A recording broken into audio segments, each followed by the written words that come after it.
The following program is made possible by Wells Fargo. Wells Fargo, the next stage. Once Republicans roam freely on the peninsula, are they an endangered species?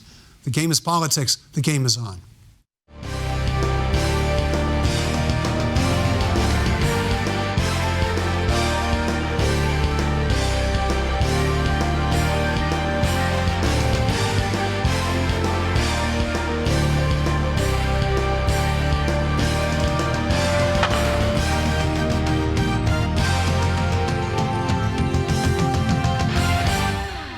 Welcome to the game. I'm Mark Simon, and my partner Kevin Mullen is on assignment.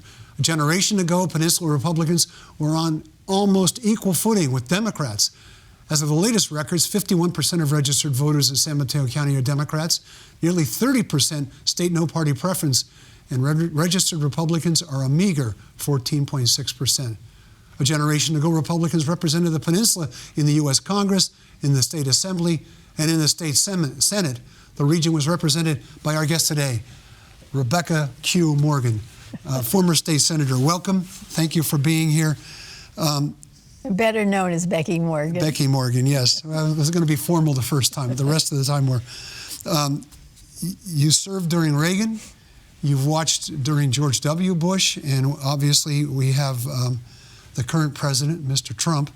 The Republican Party you belong to is very different from what it is now, isn't it? That is absolutely true. And I was a Republican, having grown up in Vermont, where we didn't know Democrats until the 60s. And I stayed a Republican because they were fiscally conservative and socially responsible. That has changed, as you say. Yeah. And I declined to state about 12 years ago, actually, because the party left me. Mm-hmm. It is not the party of Abraham Lincoln, Teddy Roosevelt, Eisenhower, Abraham Lincoln. Yeah. Well, when you were in the legislature and active in politics, you were a Republican moderate. But even then, it felt sort of like an endangered species, didn't it? During the Reagan years, there were a lot of people, maybe outside the peninsula, who did not like moderate Republicans, thought you had to be a hardline conservative. Was that a battle you fought during that time in office? On the peninsula in 1984, when I ran for the Senate, I didn't see it was a problem. The Republicans were still a 48% registration, 48% to 14% here in San Mateo County. And people were, I think, around here looking for an independent voice, which I tend to be, a bit independent, and they were still looking for fiscal conservatism. They wanted balanced budgets. They believed in government being out of personal lives. And it was a pivotal point, I think, in the 80s when the whole choice issue and social responsibility started to swing. Mm-hmm. And that is, you think, when things began to shift within the party, and you began to feel less like you belong there. That was true. Yeah. That during the time I served, 1984 to 1993, I was able to accomplish things like saving Caltrain and voting mostly with the party, but I also felt free to go against the party at that point on sexual orientation, for instance, and the choice issue. And once voted no on a bond measure because we were oversubscribed in what would need to be repaid for bonds. So I had that freedom at that time, although I mostly voted with the party. Well, are you an example? Your decline to state, I referenced no party preference, which is the fastest growing segment of voters in California. Do you think there's still a lot of people who really are Republicans, they're just not registered Republican anymore? I think so. Most of my friends that were moderate Republicans have either gone no party preference or Democratic. It was interesting. I just met a young woman from San Carlos yesterday, and we were chatting, and I knew she was a Democrat. And she said, but the Republicans aren't fiscally responsible anymore. And she's right. The deficit in Washington is greater in some Republican administrations than in Democratic administrations. It was Clinton, after all, who helped get the balance somewhat under control. And so I think when young people understand that the traditional Republican who is fiscally responsible isn't voting that way anymore, you've got some pretty bright young people, but it's part of the party's problem. Mm-hmm. You've been involved in politics for a long time. You've seen a lot of trends come and go. Is this a transitional period? I mean, there are some people who think between the possibility of the Republicans losing the Senate and the White House next year that it could be the death knell of the Republican Party. Or do you think this is just the pendulum swinging and at some point some of those Republican values will reassert themselves in a different context? I think it is the pendulum swinging. I fear that it may not have gotten to its end swing yet. And it's going to take some time to recover if it does. Yeah. How are politics on the peninsula different? Now, you're obviously not as involved as you were. You're doing a lot of other things, and we'll talk about those later in the show. But how are politics different on the peninsula than in 1984, a generation ago? I don't see Republicans running in some cases. I mean, they're forced to run so they can get some votes at the state convention. But the Republicans are not starting, as I did in the school board and then either town council or the board of supervisors, and working their way up. Many of them are just not running at all. And as you say, in San Mateo County, with only 14% of the voters registered as Republicans, there aren't many people from whom to choose.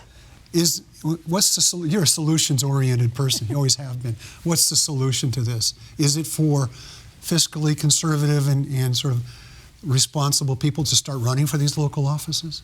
Well, as somebody who supported the open primary, hoping that would lead to moderation within the state government, where we could get the top Republican and the top Democrat, has turned out to be the top two Democrats. And so it hasn't quite met the goal of getting more moderates into office.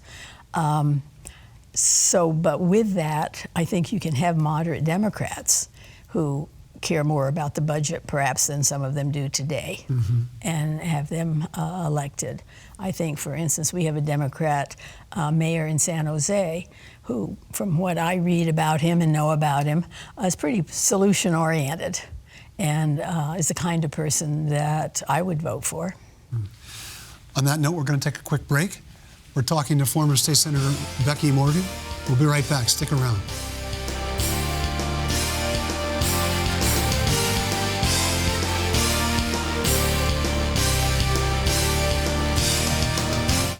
It's been over 150 years since Wells Fargo first opened for business. Since then, we've enjoyed your community support, and we're passionate about returning it. Every day, Wells Fargo team members roll up their sleeves and donate their time to organizations and charitable groups throughout the Bay Area. Nationally, we've committed even more. In just the past 2 years alone, we've donated over $70 million to support schools and educational programs. It's a commitment we're proud of. Wells Fargo, the next stage.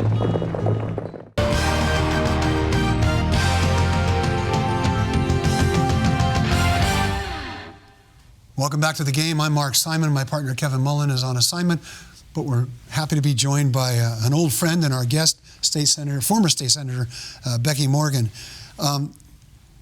There's more than one way to serve, isn't there? There is. You started off at the school board, ran for the state senate against, as I recall, 3 other either former or current state senators and whipped them all. And then you ran statewide for superintendent of public instruction. Is that correct? No, I did not. I go back to, yes, I did win against 3 former senators, 2 Republicans and 1 Democrat, because of how the boundaries got shifted, was the answer to a trivia question in the magazine once, which was kind of fun.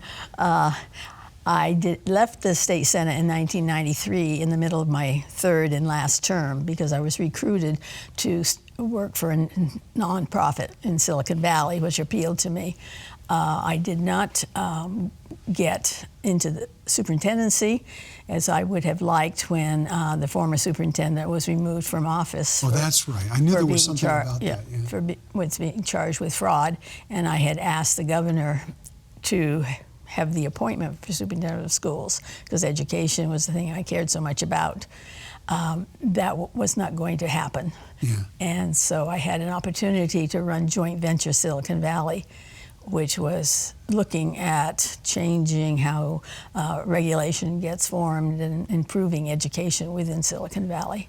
So you had a partial term left, and you left it to run this nonprofit. True. What was the appeal of doing that versus finishing out your term? I mean, clearly, given your experience, given the profile you had in the community, that would not have been the last opportunity you'd have to do something else.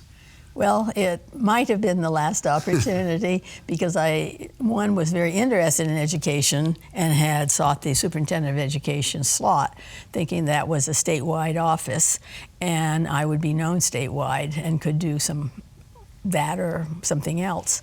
I'm sorry, I phrased the question poorly. Why jump to joint venture? And I jumped to joint venture. One, it was my last term. Two, I could go home. And three, it was a new concept. It was, how do we get business, government, and the civic sector working together? Mm-hmm. And that's what we did for the 5+ years that I was CEO of joint venture Silicon Valley. We streamlined the regulatory process. We unified the building codes in 27 cities. And we helped schools with a stronger program in their choice, whether it was literature or science or environmental studies. And that was exciting to try something new.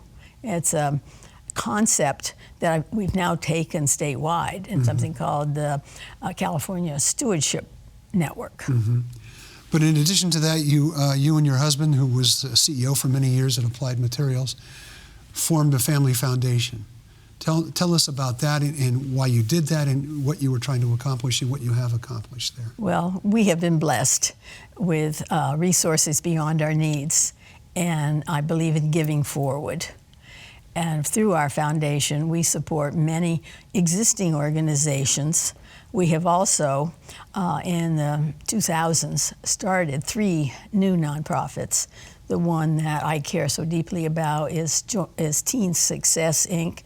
for pregnant mothers and their children, probably the most uncared for population. And they're smart young people, and we're helping them graduate from high school and become excellent parents. Helping them, what sort of support do you provide? It's a weekly program where they have an advocate, if you will, and it's one-on-one coaching, and then it's a group where they feel supported by other young women who are in a similar situation.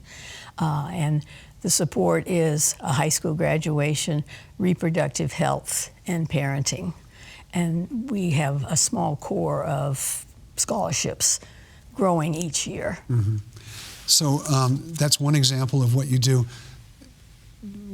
Is the work you're doing essentially in the nonprofit world, either a joint venture or through your foundation, is it more or less rewarding than the work you were doing in the legislature? It's different. Yeah. The choices are all ours. And we can choose to fund those nonprofits that appeal to the family. And the family met in the 90s when we formed our foundation and chose to work on youth like outside of schools, like Teen Success and like the Positive Coaching Alliance, education, regionalism, if you will, regional stewardship, and the environment. And as a former Republican, it was very hard in elected office to not be believed by the environmental world that I was an environmentalist, because I cared deeply about the environment and conservation. And so it's that schism that made it difficult to be in elected office as a moderate. One of the things that distinguishes you from a lot of the people you were served with or people who serve now is that you did walk away. Some of them, it seems like if they woke up tomorrow morning and they weren't in office, they'd curl up in the fetal position and turn the electric blanket up to 72. Why were you able to do that? Why were you able to walk away? Was it because the fact is you're in the game, you're in a position to dedicate funds to the issues. The nonprofit world is a much more difficult environment in terms of trying to get things done and move things forward. Or is it? Not necessarily. I grew up working my way through college as a waitress.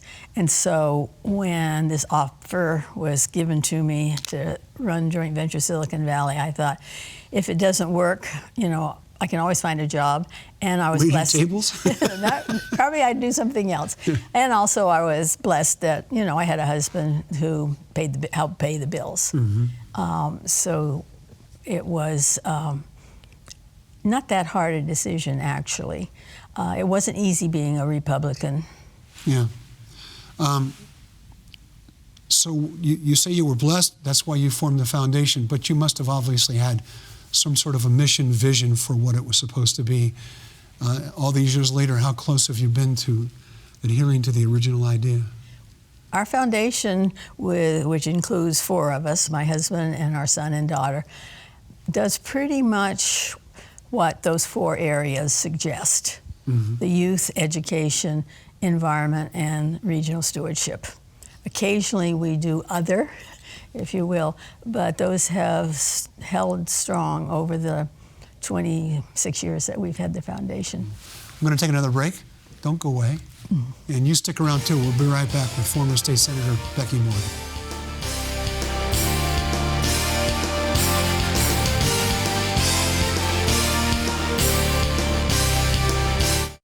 It's been over 150 years since Wells Fargo first opened for business. Since then, we've enjoyed your community support, and we're passionate about returning it. Every day, Wells Fargo team members roll up their sleeves and donate their time to organizations and charitable groups throughout the Bay Area. Nationally, we've committed even more. In just the past 2 years alone, we've donated over $70 million to support schools and educational programs. It's a commitment we're proud of. Wells Fargo, the next stage.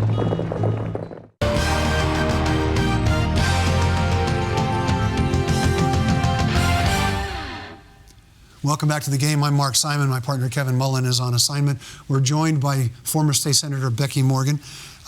Let's talk a little bit about Caltrain, because one of the centerpieces of your time in the Senate was the effort to save Caltrain. Southern Pacific ran it for many years, wanted to get out of the business. The state took it over for a while, and then eventually the Joint Powers Board was formed between the 3 transit agencies of the county, the 3 counties that it serves. And now Caltrain is doing better than ever, is about to electrify and enter a whole new realm. I guess you regard that as something that was worth doing. Absolutely worth doing. But it was fascinating, and this speaks a little bit to leaving the Republican Party. I stayed there during my time in the Senate, but the Republicans didn't think the state should be in transit. And in fact, the governor at the time, 1985, really thought Caltrain should be closed down.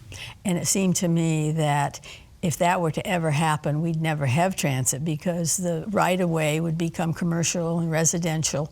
And what would we do without some transit? At the time I introduced the legislation to set up the Joint Powers Agreement, there were only about 17,000 riders a day. But now there are nearly 65,000. Imagine putting cars for that many drivers on 280 and 101, which are packed now, particularly during the commute hours. And so it is very satisfying and gratifying to have been a part of that solution. Yeah. Are you excited about where Caltrain's going next? Was it even something you anticipated, that they would grow this way, or that they would become a little more futuristic? I mean, rail in this country is a lot like, not like Europe, where they're really moving very quickly into bullet trains and stuff like that. Well, it was my hope it would be more like actually Japan, which is a country I had visited a few times, and also went to Europe during my Senate tenure to see the TGV. And yes, I dreamed of having transportation that was that fast and that quick, and that it would someday be part of ringing the bay with rail, which was always a theme I talked about during my Senate years, aren't there yet. Well, we're getting closer. But we're getting close. Yeah. If Bart gets to San Jose, I guess you could say that rail rings the bay.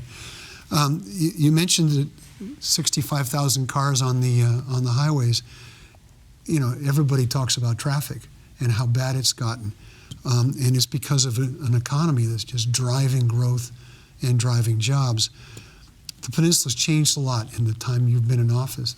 How do you feel about those changes? Well, I'm happy for the people who have jobs, but it's driving, and for myself as an older person now, it's a little scary out there. And I've always advocated for smaller buses. These accordion buses that are running around empty tear up our roads. They're not being used. They're not as flexible. One of my disappointments as an elected person was to not convince transportation agencies to be more flexible and have smaller buses and better routes so that people could get around and not everyone had to be in a car. Yeah. I worked for Samtrans and Caltrain in the interest of full disclosure. And of course, the issue always came back to the same one, which was it takes money to do those things. It takes money to put somebody in the driver's seat, whether it's a big bus or a small bus. But I guess they passed a measure here for Samtrans, which helps. Would you support a measure to fund Caltrain? You know, Caltrain has never had its own permanent funding source. I'd rather have it come through a joint powers agreement because that way you keep people collaborating. If you had a tax, the question is who gets to spend it. If you added it beyond the joint powers agreement. But I certainly want to see Caltrain continue to serve the public. And I was pleased Caltrain lets bicycles on. So that people have an alternative once they get to their destination. You haven't worked with bicyclists, I can tell. I started to. It's interesting that you mentioned that you wanted to remain as a joint powers, because there is right now some internal disagreements at Caltrain about how it should be governed. But there's an argument that I guess that the idea that they're all co-equal partners may be a difficult partnership, but it's probably a better balanced partnership. Is that your view of it? Well, that was why it was established that way in my legislation in 1986. But like everything in life, it's about the leadership. And it can be a very collaborative joint powers agreement, or people can get appointed to the board who are less collaborative, and it can create problems. And I'm not in a position to comment on which it is at the moment. You know, your husband ran Applied Materials, which was one of the pioneering high-tech companies. Are you amazed at how Silicon Valley has changed, how it's spread out, how San Mateo County, for example, is much more of a job center than it ever was, 25 years ago? Are you surprised, astonished, or not by the change that's taken place? Well, I'm astonished by the volume, if you will, the numbers. I'm not surprised that this is where people want to be because of the number of colleges and universities, which was really the seed of the beginning of Silicon Valley, with people out of Stanford, and then you have Santa Clara University, San Jose State, and the community colleges like San Mateo and Canada up here. It's an education hub, and it takes that to create companies and products. And so it's not surprising, but the volume, the number of new jobs is astounding. Do you worry that people are getting left behind?